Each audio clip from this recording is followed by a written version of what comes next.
안녕하십니까, 로드스터입니다. 오늘은 제가 예고해드린 대로 전기차가 겨울철에 주행 가능 거리가 짧아지는 것에 대해서 말씀을 드려볼까 하는데요. 먼저 그걸 말씀드리기 전에 제가 지금 운동을 하러 가고 있거든요. 그래서 운동을 하러 가는 시간에 짬을 내서 이렇게 녹화를 하고 있는 거예요. 근데 이제 최근 들어 제가 운동하러 가는 데까지 걸리는 시간이 키로수로 따지면 한 20km 정도, 그 정도밖에 안 되는데 시간은 한 40분 정도가 걸린단 말이죠.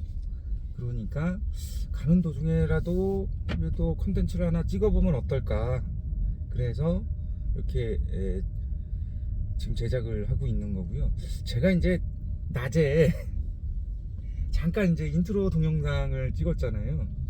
근데 그 인트로 동영상을 제가 직접 보니까 전방에 연속으로 과속 방지턱이 이게 있습니다. 참 얼굴은 이따만하게 나오지, 피부는 까무잡잡하게 나오지, 비주얼에 자신이 없어서 제가 그거를 잘 안 하려고 했는데, 여러분들께서 봐주시는 분들이 아니 그래도 이게 유튜브를 하고 그러면 얼굴이 나와야지, 뭐 전신이 나와야지 되지, 뭐 좀 이상하다, 뭐 음성만 나와갖고 뭐 신비주의 할 거냐, 뭐 이렇게 말씀을 하시더라고요. 신비주의를 사실은 하려고 과속 그랬어요. 방지턱이 있습니다. 사실은 하려고 그랬는데, 그래도 그런 의견들이 있으니까 비주얼이 좀 자신이 없더라도 자신을 내서 이렇게 계속 찍고 있는 거예요. 그래서 뭐 얼굴이 못생겼다, 뭐 피부가 까마다 이래갖고 뭐 구독 취소 이런 거 누르시면 안 됩니다. 그렇게 그건 그렇고요. 네, 또 하나가 제가 어떤 자료나 아니면은 기술적인 그런 부분을 말씀드릴 때 정확한 팩트 전달을 하기 위해서 그러니까 정보지를 제가 동영상에 삽입을 하고 싶은데 그것도 아직 못하는 거예요. 근데 그건 사실 생각해보면 좀 간단할 것 같은데 그런 것도 아직 못하고 있어서 아직은 유린이라는 것이죠. 그래서 뭐 하다 보면 그런 건 차차 괜찮아지겠죠. 네, 그런 거는 참고해서 봐주시면 될 거고요. 앞으로 더 발전되는 그런 모습을 보여드릴 테니까요, 기대해 주시고요. 그래갖고 최근에는 사실은 프리미어라는 것도 구입을 했어요. 이게 이제 동영상 편집 프로그램이잖아요. 그래갖고 그거를 구입을 했는데도 불구하고 이게 사용 방법이 제가 예전에 했던 그런 동영상 편집하는 툴하고는 많이 달라져서 사용하기가 조금 좀 그렇더라고요. 아무래도 저도 이제 나이를 먹다 보니까 어렸을 때 그 젊었을 때 그 빠릿빠릿함, 뭐 새로운 어플리케이션이나 프로그램을 딱 접했을 때 습득하는 그 시간, 이런 것들이 조금 시간이 걸리더라고요. 그러니까 그런 것들도 좀 시간이 걸릴 듯 해요. 예. 제가 이거를 동영상을 녹화를 하고 나서 과속 방지턱이 있습니다. 저기 뭐야, 약 400m. 안내 음성도 좀 줄여놔야겠네요. 이런 것도 하나씩 배워가는 거죠. 제가 운동하는 영상도 올려드릴 건데요. 이게 좀 뭐랄까, 저보다 나이가 많으신 분들한테 이런 말씀 드리면 좀 그렇지만 운동하는 게 이제 힘들어요. 30대까지는 운동하는 것 자체가 힘들지는 않고 조금 뭐 땀 조금 삐질삐질 흘릴 정도, 그 정도라서 제가 운동을 하면서 그렇게 힘들다라고 느끼지 못했는데 요즘에는 힘든 걸 느낍니다. 그래서 그것 때문에 운동을 조금 덜 하게 되고 등한시하게 되고 뭐 그러는 게 좀 있는데, 이번 주도 그렇고 다음 주도 그렇고 제가 시합이 잡혀 있어요. 그러다 보니까 이 운동을 게을리할 수가 없는 거죠. 시합장 나가고 창피하게 또 뭐 1회전 탈락하고 그러면 안 되잖아요. 그래서 그런 거를 하기보다는 좀 더 열심히 하는 모습을 보여주기 위해서 운동을 지금 가고 있는 거고요. 그 영상도 아마 제가 지금 이제 찍을 거예요. 찍어서 이제 20분을 레슨을 받는데 이거 힘들어요. 20분 레슨 하는 게 예전에도 힘들었지만 제가 체력이 조금 약한 편이라서. 근데 요즘에는 관장님이 이제 그런 걸 아시니까 조금 소프트하게 좀 약하게 이렇게 레슨을 해주시는데도 불구하고 힘들어요. 그래서 아마 제가 운동하는 동영상을 딱 올려놓으면 헤개거리는 거밖에 안 나올 거란 말입니다. 너무 웃지 말아주시고요. 네. 그래서 본격적으로 이제 전기차에 대한 이야기를 말씀드려 보면, 겨울철에 전기차의 가는 거리가 공인 주행 가는 거리보다 안 나옵니다. 그것은 전기차를 구매하시는 분들은 이제 전기차의 제일 안 좋은 계절인 겨울이 오고 있잖아요. 그러니까 경험해 보신 분들은 다 알고 계시는 내용이고, 아마 올해의 전기차를 구매하신 분은 처음 느끼실 텐데, 이게 왜 이렇게 차이가 나며, 또 어떻게 하면 그 주행 가는 거리를 갖다가 늘릴 수 있을까, 겨울철에. 그런 것을 제가 오늘 조금 말씀드려 볼까 해요. 자, 먼저 정답부터 말씀드리면, 정답이라기보다는 왜 전기차가 겨울철에 주행 가는 거리가 줄어들까, 간단하게 말씀드리면요, 난방 때문에 그렇습니다. 이 난방 때문에 이게 그러니까 정확도 다시 말하면 이제 여기 차가 많이 밀리고 있네요. 참 이러면 안 되는데. 차가 좀 많이 밀리고 있습니다. 여기서 살짝 끼어들어야 되는데 이거 참 끼어들기가 조금 그런데 그래도 끼어들겠습니다. 요즘 들어서 이상하게 고속도로에 차가 많이 밀리고 있어요. 네, 다시 왜 난방 때문에 주행 가는 거리가 줄어드느냐, 그것은 전기차에는 PTC 히터라는 게 장착이 돼 있어요. 그 PTC 히터, 그러니까 PTC 히터가 뭐냐면, 우리가 일반적으로 사용하는 그 전기난로 있죠, 그거가 이 전기차 안에 들어가 있는 거예요. 그리고 그 PTC 히터의 전원을 어디에서 끌어오겠어요? PTC 히터는 대부분 우리가 그 사무실에서 조그만 PTC 히터 있잖아요. 그러니까 전기난로. 그게 출력이 되게 보면은 2에서 3kW 정도 되거든요. 와트수로 하면 2000에서 3000W 정도 되는데, 그거가 들어가 있는 게 아니에요. 더 큰 용량이 들어가 있어요.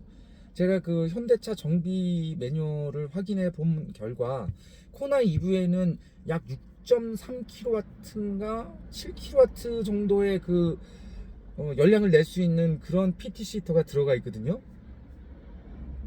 그러면 생각을 해보세요.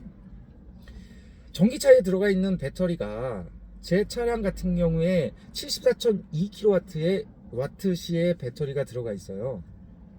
그런데 히터를 갖다가 가장 강하게 틀면 약 7kW를 먹는 거거든요. 1시간에 7kW를 먹는 거예요. 그러면 대략 1시간에 10%의 내 고압 메인 배터리의 10%에 해당하는 에너지를 난방으로 쓰는 거란 말이죠. 그러니까 1시간을 주행하고서 또 1시간을 주행하지 않아도 그냥 정지 상태에서 히터만 최대로 틀어놓으면 10%가 날아가는 거예요. 근데 문제는 그거죠. 주행을 하면서, 그러니까 전기차를 운행을 하면서 겨울철에 어떻게 난방을 안 할 수 있겠어요? 다 가동을 하고 다니신단 말이죠. 그런데 이제 또 그런 거죠. 7kW 짜리의 그런 어떤 PTC 히터가 있다 하더라도 그거를 최대로 틀었을 때 그 정도가 나오는 거지, 우리가 난방을 맨 처음에 할 때는 추우면은 최대로 틀었다가 그 다음에 서서히 줄여나가잖아요. 그렇다 하더라도 뭐 한두 시간 정도 주행을 하게 되면 약 7에서 한 10kW 정도를 쓰게 되는 거예요. 1시간 정도는 아니겠지만 한 2시간 정도를 주행을 하게 되면 반 정도 틀고 다니면은 한 7kW, 뭐 10kW 이 정도의 그 에너지를 사용을 하는 거거든요. 안전운전하세요. 그러다 보니까 그게 전비에 영향을 미치는 거예요. 그리고 또 한 가지가 있죠. 또 한 가지가 있는데, 기본적으로 생각을 할 때 우리가 겨울에 배터리 효율이 좋지 못하다, 뭐 이렇게 말을 하잖아요. 맞는 얘기입니다. 망간 건전지는 그게 더 심했고, 우리 그 전기차에 들어가는 배터리는 리튬 이온 배터리잖아요. 그거는 조금 뭐 구조가 다르니까 괜찮기는, 그거보다, 그러니까 망간 건전지보다 조금 낫기는 한데, 요새는 뭐 망간 건전지 쓰기는 쓰지만 거의 없죠. 네. 이제 전에 요즘에는 뭐 충전지 같은 것도 많이 쓰고 그러기 때문에 소재가 조금 달라서 그나마 좀 낫기는 한데, 이 망간 건전지 같은 경우에는 겨울철에 효율이 되게 좋지 못하단 말이에요. 그러니까 건전지는 구조적으로 거의 다 비슷해요. 그렇기 때문에 저온에서 효율이 떨어지는 건 맞습니다. 그건 맞는데, 그런 것을 보완하기 위해서 어떤 기술력이 들어가 있어요. 배터리 컨디셔닝이라는 그런 기술이 들어가 있거든요. 물론 제 차량에는 지금 없었지만, 사실은 여기 안에 보면 그것을 해주는 기능의 메뉴가 있기는 있어요. 그리고 아이오닉 5 23 마이 같은 경우에는 아예 배터리 컨디셔닝 기능이 있다고 사양표에 나와 있죠. 그러니까 기온이 떨어지는 데 있어서 배터리를 갖다가 데워주는 거예요. 근데 그 배터리를 데우려면 또 어딘가에서 전력을 끌어와야 되겠죠. 그렇기 때문에 약간의 전력 소모가 있어요. 하지만 배터리를 갖다 데움으로 해서 충전을 갖다가 겨울철에 했을 때 제속도를 나오게끔 해주는 게 배터리 컨디셔닝이고, 이게 배터리 히팅 기술이란 말이죠. 그렇지만 제가 앞서 말씀드렸던 PTC 히터를 사용해서 전력이 나가는 것만큼은 그 정도만큼은 아니라는 거예요. 그렇기 때문에 겨울철에는 전기차의 주행 가는 거리가 줄어드는 이유는 난방 때문이다. 그러면 이거를 해결할 수 있는 방법이 있어야겠죠. 제조사에서는 이것을 해결하기 위해서 이미 그 기술을 넣어놨어요. 그게 바로 뭐냐? 히트펌프라는 기술이죠. 근데 히트펌프는 우리가 간단히 여러분들한테 설명드릴 수 있는 게, 에어컨의 그런 그 구조적인 것을 반대로 적용한 그런 기능이다 라고 말을 하는데, 사실 이걸 얼핏 들으면 이해가 안 돼요. 그 히트펌프에 대한 것은 유튜브를 찾아보면 여러 가지 그 기술에 대해서 설명한 게 나오거든요. 제가 시간이 되면 그것도 설명을 드릴 수가 있는데, 오늘은 지금 보면은 녹화를 하고 가는 데 있어서 시간이 좀 더 오래 걸릴 것 같으니까 그거는 좀 패스를 하고 이게 말을 많이 하다 보니까 목이 아파요. 이게 감기가 아직 낫지가 않아서 그런데, 유튜브 이거 하시는 분들은 참 대단한 것 같아요. 그렇게 끊김없이 계속 말을 할 수 있고, 어떤 대본이 있는 것도 아니고, 물론 이제 얼굴이 나오지 않는 그런 영상을 찍는 분들은 대본을 써서 그대로 있기 때문에 설명하는데 막힘도 없고, 뭐 이리 점프하고 내용이 이리 갔다 저리 갔다 이러지도 않는데, 저는 그런 게 아니라 제 머릿속에 있는 지식을 전해드리는 것이다 보니까 조금 그런 것에 있어서 매끄럽지가 못할 수는 있어요. 그래서 어디까지 얘기했죠? 이런 게 문제예요. 이게 이런 것도 편집을 할 줄 알아야 되는데, 그래서 제조사에서 그 히트펌프라는 그런 기술을 다 넣어놨는데도 불구하고 이게 겨울철에 주행 가는 거리가 줄어들거든요. 근데 이 주행 가는 거리가 줄어드는 것에 대해서 기술적 자료가 없어요. 그러니까 없는 게 아니라 제조사에는 그거를 갖다 표시를 안 해요. 그런데 그 기술 자료가 나와 있는 곳이 있죠. 그것이 어디냐면 그 친환경 통합 누리집이라는 곳이 있습니다. 요것도 참 제가 이렇게 링크를 딱 걸어드리고 막 다 이렇게 하고 그랬으면 좋겠는데 아직까지는 그걸 못합니다. 그래서 네이버나 포털 같은 데서 전기차 통합 누리집이라고 검색을 하시면 그곳에 가면 그 지원금 가능 차량이라는 목록이 쫙 나와요. 그러면 우리나라에서 판매되고 있는 전기차 목록이 쭉 나오면서 거기에는 특이하게 나오죠. 저온 얼마, 상온 얼마 이렇게 나옵니다. 근데 이제 제조사에는 그렇게 발표를 안 해요. 제조사에는 재원에는 어떻게 나오냐면 주행 가능 거리가 세분화가 돼 있죠. 그런데 그게 고속도로냐 일반 뭐 도심이냐 요렇게 나와 있어요. 근데 재밌는 사실은요, 저온에 따른 주행 가능 거리가 고속도로의 주행 가능 거리와 거의 비슷합니다. 또한 도심 주행 가능 거리가 상온 주행 가능 거리와 비슷해요. 그리고 통합 주행 가능 거리가 잘못 말씀드렸다. 통합 주행 가능 거리가 상온 주행 가능 거리하고 같습니다. 그러면 상온 주행 가능 거리는 더 많이 나오겠죠. 이게 벌써 막히고 있네요. 이게 고속도로가 참 예전에는 많이 안 막혔는데 최근 들어서 계속 막히고 있어요. 그래서 이게 고속도로에서 전기차가 연비가 안 좋다는 거는 알고 계시나요? 요것도 제가 나중에 시간 되면 말씀드릴게요. 그런데 고속도로가 지금 이게 되게 막히고 있거든요. 이게 보여드리고 싶은데 뒤에 차들 보이시나? 막히고 있는데 제 차량이 지금 이륜에 20인치 휠을 장착한 것이고 이게 공인 주행 가는 거리가 제 차량은 22 마이 버전이거든요. 아이오닉 5의 22 마이 버전인데 거기에 통합 주행 가는 거리가 406km인가 그렇게 나와 있죠. 그러면 그걸 전비로 따져보면 한 5점 몇 킬로 정도밖에 안 나와요. 그런데 지금 제가 계기판에 찍혀 있는 거는 7.6km/kWh로 나오거든요. 고속도로에서 사실 이 정도 전비가 나온다는 건 웬만한 차량은 이렇게 못해요. 제가 타고 다녔던 코나 정도는 그 정도가 나왔거든요. 100km 정도로 주행을 하고 갔을 시 6km 후반에서 7km 초반까지도 나왔어요.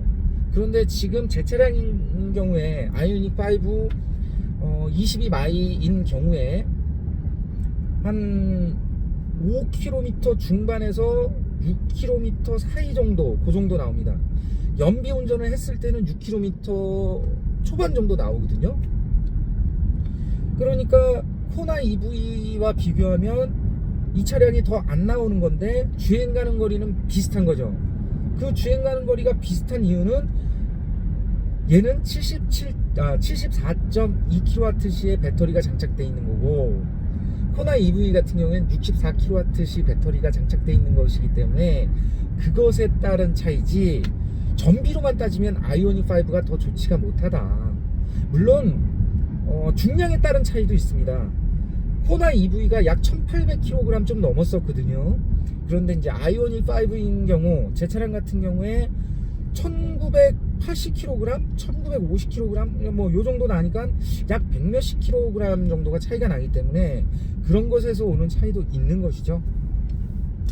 그래서 이제 전기차가 겨울철에 주행 가는 거리가 줄어드는 이유는 난방 때문이다. 요거를 알고 계셔야 되고요. 그러면은 겨울에 난방을 하지 말라는 거냐? 전기차 타면 그러면 맨날 덜덜덜 뚫고 다니게 되는 거냐? 이렇게 말씀하실 수 있는데 그렇지 않습니다. 이 주행 가는 거리를 겨울철에도 늘릴 수 있는 방법이 있어요. 일부 분들은 아이고 죄송합니다. 일부 전기차 운전자분들은 보조 난방을 가동을 하거든요. V2를 이용해서 약간의 그 PTC 히터를 가동하는 게 어떠냐 이런 의견을 주시는 분들도 계시는데 그거는 내가 차에서 히터를 트는 것과 별반 다를 게 없는 거예요. 왜 그러냐면 작은 히터라 하더라도 약 1000에서 1000 와트 정도의 그런 출력을 내기 때문에 그것을 굳이 뭐 아이들이 너무 추워하고 이 아이오닉 5A 같은 경우에 뒷좌 후석 쪽에 그 난방이 잘 안 되거든요. 그래서 이제 아이들이 있는 가정에서는 뭐 그렇게 해도 크게 문제는 없을지언정 그게 전비에 영향이 되는 전비를 갖다가 좋게 만들지는 않는다 요거거든요. 그럼 본격적으로 그런 방법 말고 본격적으로 전비를 올릴 수 있는 방법, 겨울에 그 방법을 제가 말씀을 드릴게요. 첫 번째, 난방을 하시는 데 있어서 맨 처음에 27도, 그러니까 아이오닉 5는 최대 난방 온도가 27도까지밖에 안 돼요. 그래서 빨리 데우려면 27도까지 최대로 틀고 나서 이 송풍이 8단계로 이루어져 있거든요. 이 아이오닉 5는 8단계까지 다 올려서 최대로 난방을 하신 다음에 그 다음에 이제 점차 그 송풍을 줄여 나가는, 그러니까 세기를 줄여 나가는 그런 방식을 아마 선택을 하실 텐데, 그러지 마시고 22도로 맞추세요. 22도로 맞추시고 오토 버튼이 있죠. 아이오닉 5에 보면 뭐 이것은 아이오닉 6도 마찬가지고 EV6도 마찬가지입니다. 22도로 맞춰 놓으시고 오토를 눌러 주시면 그게 전비에 가장 도움이 됩니다. 22도로 맞춰 놓으면 너무 춥지 않냐 뭐 이렇게 말씀하실 수 있는데, 시간이 지나면 그나마 괜찮아져요. 그 다음에 또 하나, 외기로 맞춰 놓지 마시고 겨울에는 내기로 맞춰 놓으세요.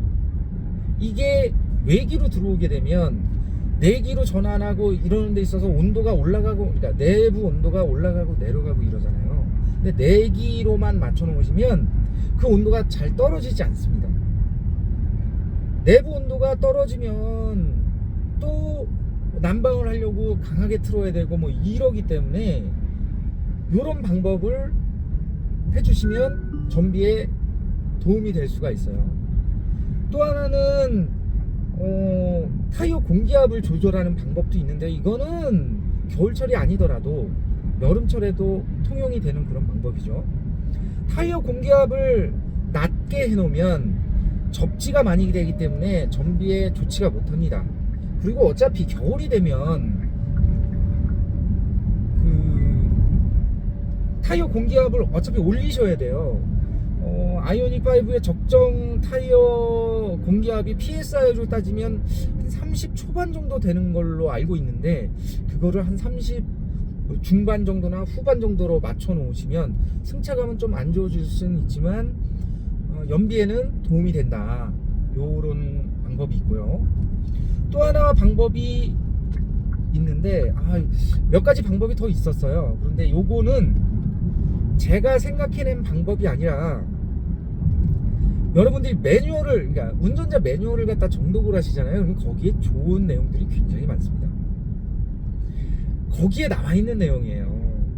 뭐 저만의 뭐 특별한 그런 것은 아니지만 하여튼 겨울철에는 그런 식으로 해서 하면 되는데, 요것도 사실은 어떻게 보면 850원이 좋은 방법은 아니에요. 왜 그러냐면 벌벌 떨고 가야 되거든. 22도에다 오토에 맞춰놔라? 아이씨, 나는 더 빨리 따뜻하게 하고 싶은데 그렇잖아요. 그래서 제가 보기에는 전기차에 대해서 난방을 획기적으로 다른 것으로 전환을 하지 않는 이상은 겨울철에 주행 가는 거리가 줄어드는 것은 어떻게 막지 못할 것 같아요. 주행 가는 거리를 갖다가 왕창 늘려놓는다 하더라도, 배터리를 큰 걸 장착을 해서 주행 가는 거리를 왕창 늘려놓는다 하더라도 겨울철에 주행 가는 거리가 줄어드는 것은 매한가지일 것이다. 그런데 왜 전기차에서는 PTC 히터를 쓰느냐, 이런 또 의문을 가지시는 분이 계실 거예요. 이것은 전기차가 쓰는 그 엔진과 엔진이라고. 근데 뭐 어차피 모터도 같은 엔진이라고, 큰 의미에서 봤을 때 엔진이라고 봐야 되는 거죠. 근데 모터에서 나는 열과 엔진에서 나는 열은 다르죠. 그거는 알고 계실 거예요. 내연차는 기본적으로 난방을 엔진의 열을 도움을 받습니다. 잠깐 설명을 드리면, 간단하게 제가 설명을 드릴게요. 그러니까 내연차는 시동을 걸면 엔진이 돌아가고 엔진에서 열이 발생을 하죠. 근데 그 열이 막 700도, 800도, 1000도 이렇게 올라간단 말이에요. 그 열을 갖다가 라지에이터를 갖다가 데웁니다. 그 라지에이터는 그 안에 물이 들어가죠. 그래서 물이 그 라지에이터 안에서 열기를 머금고 있고, 그래서 계속 그 라지에이터가 뜨겁게 돼 있습니다. 그 라지에이터에서 발생하는 열을 송풍을 해서 안으로 들여보내는 그런 구조거든요. 그런데 전기차는 문제는 뭐예요? 모터에서 열이 그만큼이 안 나요. 그러니까 그거 갖고는 난방이 안 되니까 PTC 히터를 넣어 놓은 거죠. PTC 히터를 꼭 전기차에만 들어가 있는 게 아니에요. 하이브리드 차량에도 들어가 있고 일부 디젤 차에도 들어가 있습니다. 이것은 내연차가 시동을 걸었을 때 빨리 데워지지 않기 때문에 넣어 놓은 거예요. 그래서 운전자의 편의를 좀 더 도모하기 위해서, 좀 더 빠른 난방을 위해서 넣어 놓은 거지, 그것을 갖다가 전적으로 쓰기 위해서, 난방의 주된 열원으로 쓰기 위해서 그걸 넣어 놓은 건 아니에요. 내연차에서는. 그렇기 때문에 걔는 아마도 전기차에서 쓰는 PTC 히터보다 출력이 좀 낮겠죠. 네. 아니면 그럴 수밖에 없겠죠. 그래서 전기차에 PTC 히터를 쓰는 이유가 그겁니다. 그래서 오늘은 여기까지 말씀을 드리고요. 벌써 이게 제가 이거를 동영상을 제작한 게 시간이 27분이 지났어요. 근데 아직도 제 목적지에 도착을 못했네요. 그래서 오늘은 이렇게 전기차가 겨울철에 주행 가는 거리가 줄어드는 것에 대한 원인과 해결법. 근데 해결법이라고 해도 이게 참 부녀지치기이기도 하죠. 네, 좀 더 획기적인 그런 것이 나왔으면 좋겠는데, 그래서 그런 팁을 제가 설명을 드렸고요. 오늘 영상은 여기에서 마무리 짓겠습니다. 감사합니다. 녹화 종료!